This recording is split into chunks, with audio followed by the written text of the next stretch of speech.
Hi hello നമസ്കാരം. വിനീസ് കിച്ചണിലേക്ക് എല്ലാവർക്കും സ്വാഗതം. ഇന്ന് ഞാൻ ഉണ്ടാക്കാൻ പോകുന്നത് പനീർ ബട്ടർ മസാലയാണ്. ഒരു പാർട്ടിക്ക് നമ്മൾ ഉണ്ടാക്കുന്ന പനീർ ബട്ടർ മസാല. അപ്പോൾ ഒരു 15-20 പേർക്ക് വേണ്ട ഒരു പനീർ ബട്ടർ മസാലയാണ് നിങ്ങൾ കാണുന്നത്. ഓക്കെ, അപ്പോൾ എല്ലാവർക്കും പനീർ ബട്ടർ മസാല ഭയങ്കര ഇഷ്ടമാണ്, ഭയങ്കര ടേസ്റ്റിയാണ്.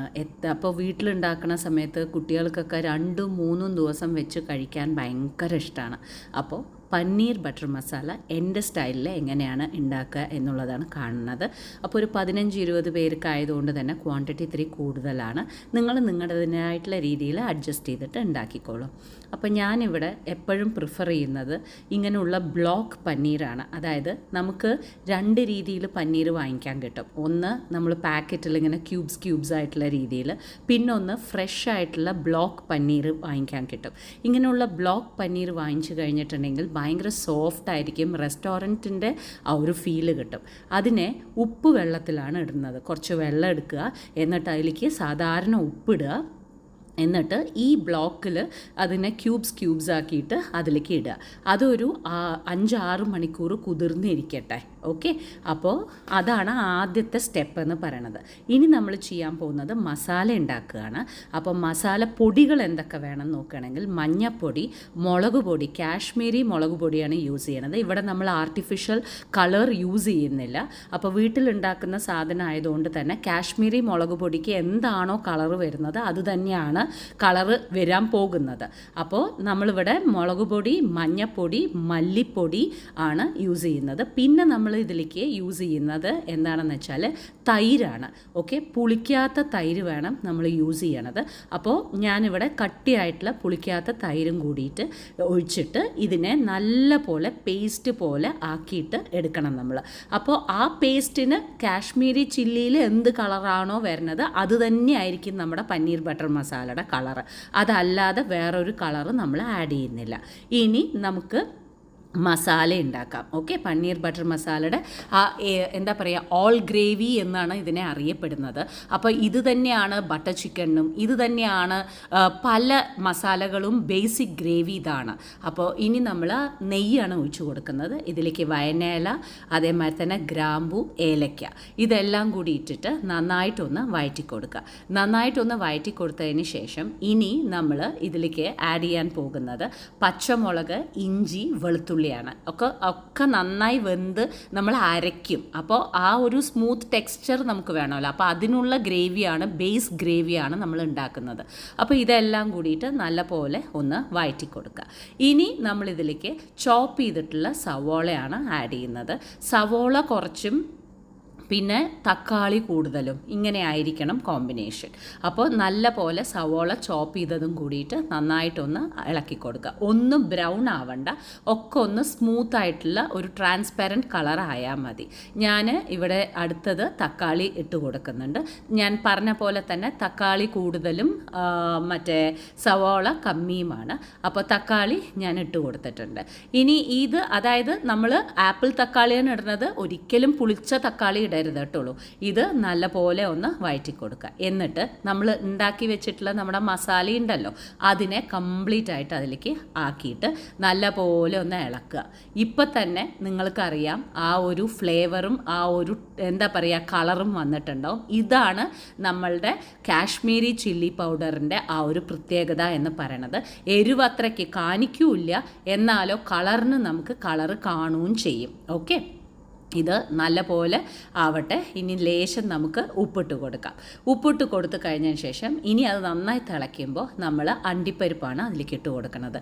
അപ്പോൾ ഈ നല്ല റിച്ച് തിക്ക് ഗ്രേവിയാണ് പനീർ ബട്ടർ മസാല എന്ന് പറയുന്നത് തന്നെ. നമ്മൾക്ക് നല്ല തിക്കായിട്ടുള്ള ഗ്രേവിയാണ്, റിച്ച് ആയിട്ടുള്ള ഗ്രേവിയാണ്. അപ്പോൾ അതുകൊണ്ട് തന്നെ അതിൻ്റേതായിട്ടുള്ള രീതിയിൽ വേണം കാര്യങ്ങൾ. ഒരു പിശുക്ക് എവിടെയും തന്നെ കാണിക്കാൻ പാടില്ല. അപ്പോൾ നന്നായിട്ടുള്ള രീതിയിൽ അത് നന്നായി വെന്ത് ഓരോന്നും, അതായത് സമയമെടുത്ത് തന്നെ വേവിക്കണം കേട്ടോ. ഇനി നമുക്ക് ബട്ടർ ഇട്ട് കൊടുക്കാം. നല്ല പോലെ ബട്ടർ ഇട്ട് കൊടുത്തിട്ട് അതും കൂടിയിട്ട് അതിൽ കിടന്ന് നന്നായിട്ടൊന്ന് ആവണം. അപ്പോൾ ധൃതി വെക്കേണ്ട കാര്യമേ ഇല്ല. ഈ മസാലയാണ് നമ്മുടെ ബാക്ക് ബോൺ എന്ന് പറയുന്നത്.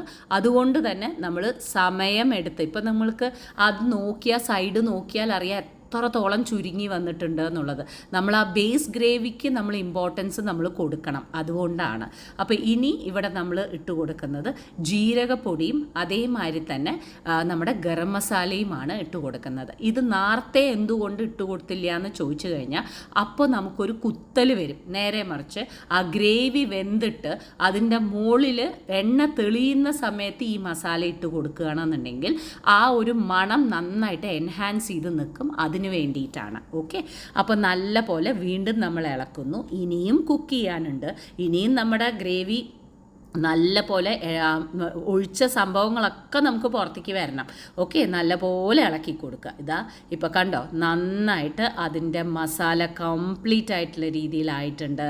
നല്ല പോലെ ഒഴിച്ചു കൊടുത്ത നെയ്യും ഇട്ട് കൊടുത്ത ബട്ടറും എല്ലാം തന്നെ നന്നായിട്ടായിട്ടുണ്ട്. അപ്പോൾ ഈ ഒരു പരുവം വരയ്ക്കും നമ്മൾ നല്ല പോലെ ഇളക്കണം. ഇനി ഞാൻ അരയ്ക്കാൻ പോവുകയാണ്. നിങ്ങൾക്ക് ചൂടാറിക്കഴിഞ്ഞതിന് ശേഷം മിക്സിയിൽ ഫൈനായിട്ടുള്ള പേസ്റ്റായിട്ട് നമുക്ക് അരച്ചെടുക്കാം. ഞാനിവിടെ ഒരു ഹാൻഡ് ബ്ലെൻഡറാണ് യൂസ് ചെയ്യുന്നത്. നന്നായിട്ട് ഹാൻഡ് ബ്ലെൻഡർ യൂസ് ചെയ്തിട്ട് നല്ലപോലെ ഒന്ന് അരച്ചെടുക്കുക. ഇനിയിപ്പോൾ നന്നായിട്ട് അരച്ചെടുത്തിട്ട് അതേ തന്നെയാണ് നിങ്ങൾ യൂസ് ചെയ്യണമെന്നുണ്ടെങ്കിലും കുഴപ്പമില്ല. പക്ഷേ ആ ഒരു റെസ്റ്റോറൻറ്റിൻ്റെ ആ ഫീല് കിട്ടാൻ വേണ്ടിയിട്ട് ഞാൻ നല്ല പോലെ അതിനെ ഒന്ന് സ്ട്രെയിൻ ചെയ്ത് എടുക്കുകയാണ്. ഇപ്പോൾ നന്നായിട്ട് അരഞ്ഞിട്ടുണ്ട്. അതിലേക്ക് ഞാൻ ക്രീം ആഡ് ചെയ്ത് കൊടുക്കുകയാണ്.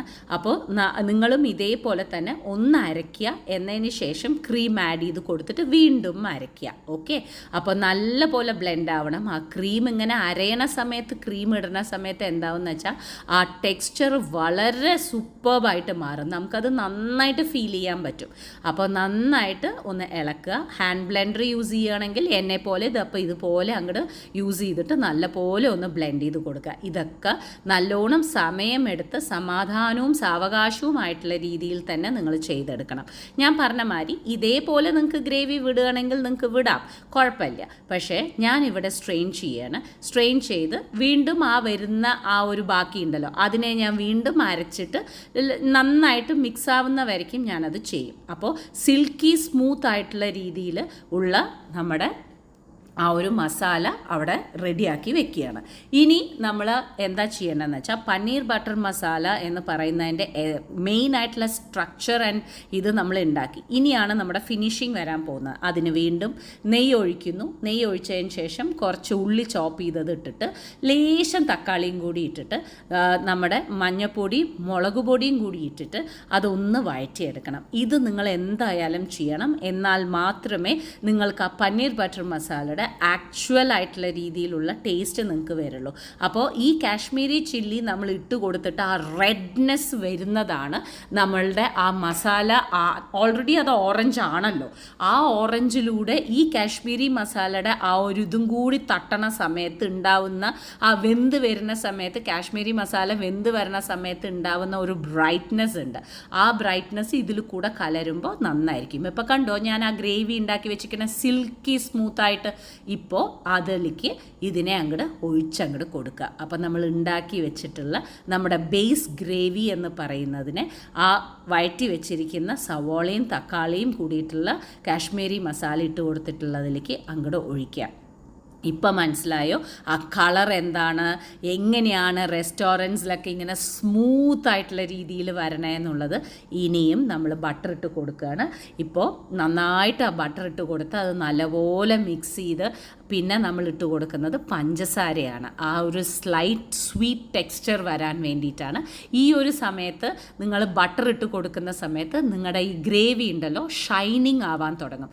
നമുക്ക് നല്ല ഗ്ലേസിങ് കിട്ടാൻ തുടങ്ങും. കണ്ടോ, ഇങ്ങനെ എടുക്കുന്ന സമയത്ത് ഇങ്ങനെ നല്ല ഗ്ലേസിങ് ആയിട്ടുള്ള രീതിയിൽ ആവാൻ തുടങ്ങും. ഇപ്പോൾ നമ്മൾ നേരത്തെ തന്നെ വെള്ളത്തിൽ കുതിർത്ത് വെച്ചിട്ടുള്ള നമ്മുടെ പനീർ റെഡി ആയിരിക്കുകയാണ്. വാർത്തെടുക്കുക. വാർത്തെടുത്ത് കഴിഞ്ഞതിന് ശേഷം നമുക്കിതിലേക്ക് ഇട്ട് കൊടുക്കുക. അപ്പോൾ ഉപ്പ് വെള്ളത്തിൽ പനീർ ഇട്ട് കഴിഞ്ഞിട്ടുണ്ടെങ്കിൽ എന്താവുമെന്ന് വെച്ചാൽ ഉള്ളിലേക്ക് നന്നായിട്ട് പിടിക്കും. നമ്മൾ അവിടെ ആ മസാലയിൽ കിടന്നിട്ട് ആ പനീർ നന്നായിട്ട് ആവണ സമയത്ത് ഉള്ളിലേക്ക് കറക്റ്റായിട്ട് പിടിക്കും. അതിന് വേണ്ടിയിട്ടാണ് നമ്മൾ ഈ ഉപ്പ് വെള്ളത്തിൽ ഇടുന്നത്. ഉപ്പ് വെള്ളത്തിൽ ഇട്ട് കഴിഞ്ഞാൽ അതിൻ്റെ ടെക്സ്ചറും അതുപോലെ തന്നെ നിൽക്കും. അങ്ങനെ പൊട്ടിപ്പൊടിഞ്ഞു പോവില്ല എന്ന് ചുരുക്കം.